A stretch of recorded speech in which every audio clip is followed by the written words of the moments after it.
this is Bren, and this is The Daily Joe. Whoa, can you believe it's almost August? This summer is flying by. I went to update my big planning calendar that I have on my wall today, and I noticed that we're down to the last few boxes. Wasn't it just July 4th a couple days ago? So my post today, it isn't about time flying past per se. It's more about my last 12 years being published.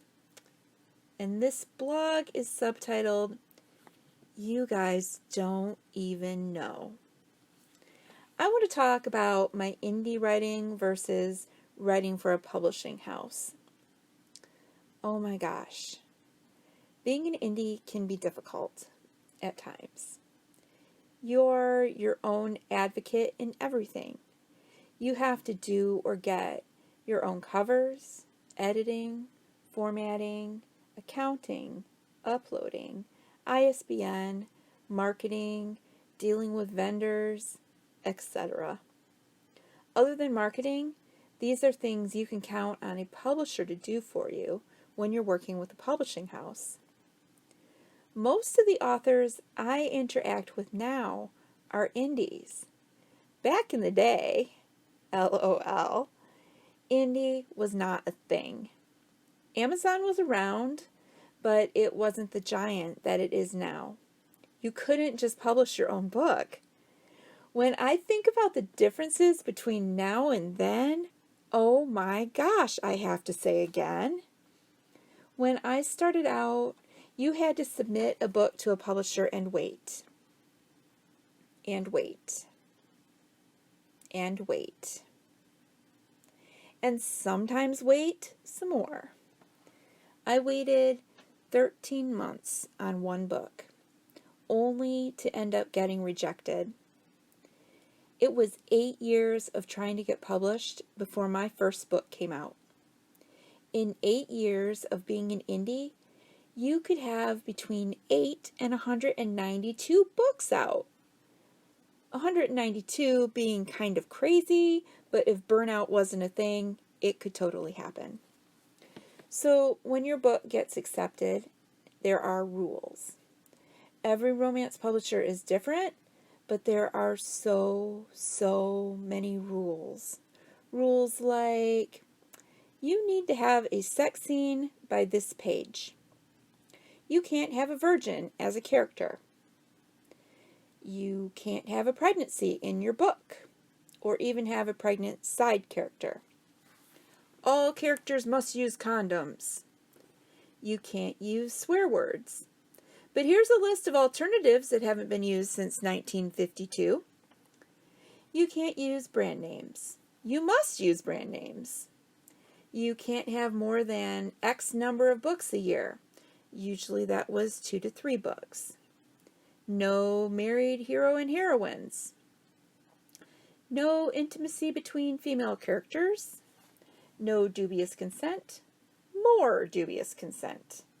And the list goes on and on and on.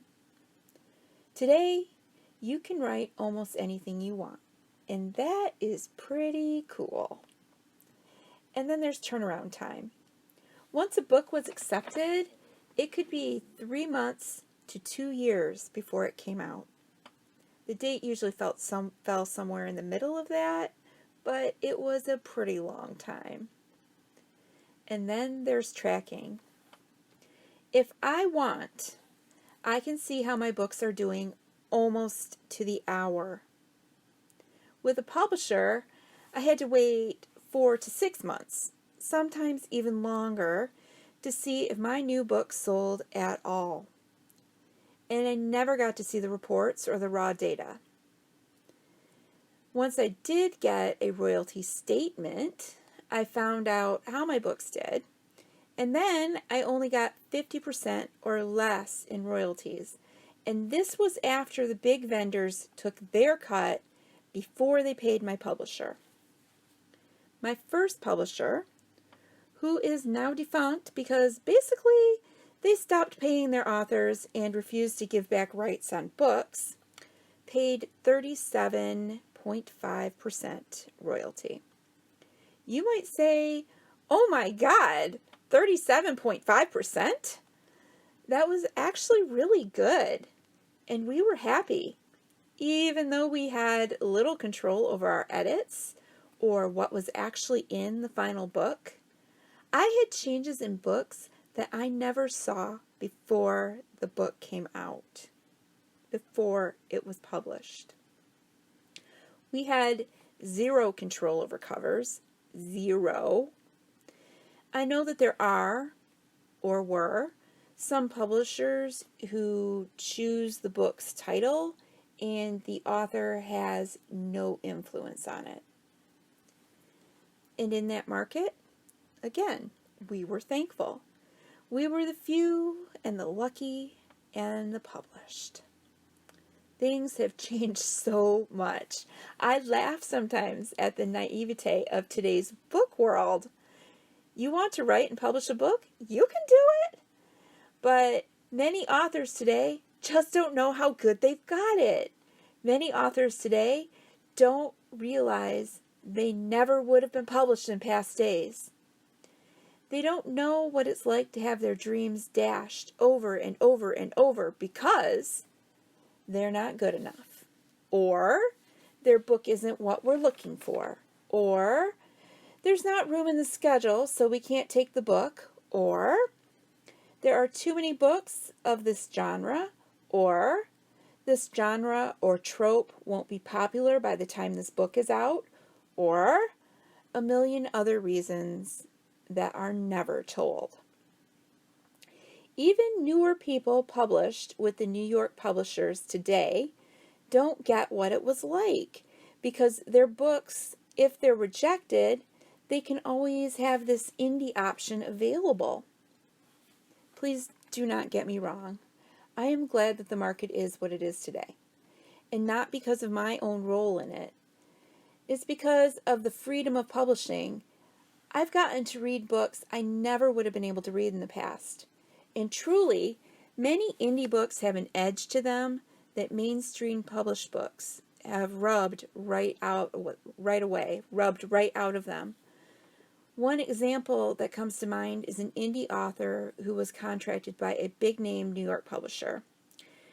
I'm not going to name the name, but I have read all of her books, loved them. But in the books from her publisher, her voice, the very thing I loved so much, was almost unrecognizable, almost invisible. I'm so thankful for my path to get here, and I am so grateful for the freedom, control, and options that I have now. So, speaking of options, today, July 25th, 2019, today I write. Yesterday was a nice rest day. Dakota and I had a soft start on our new book, our next book, and I'll be getting in some words on that this afternoon. I'm also continuing my plotting on my next tradition-bound book, and I will be putting in some major time on draft 2 of my next billionaire book. If you haven't seen it, I am part of a new and booming Facebook group, Insta-Love Romance. We opened yesterday and we're already at 604 members as of this writing. If you love Insta-Love, we would love for you to join us. We're gifting books and swag and giving you a one-stop place for your Insta-Love needs. And we have a big, huge announcement Friday night. You don't want to miss it. Speaking of things you don't want to miss, The Billionaire's Christmas Cruise comes out in 4 days, and The Problem with Billionaires comes out in 20. Both of them are available for pre-order. Happy reading, and I love you all. This is Bryn, signing off.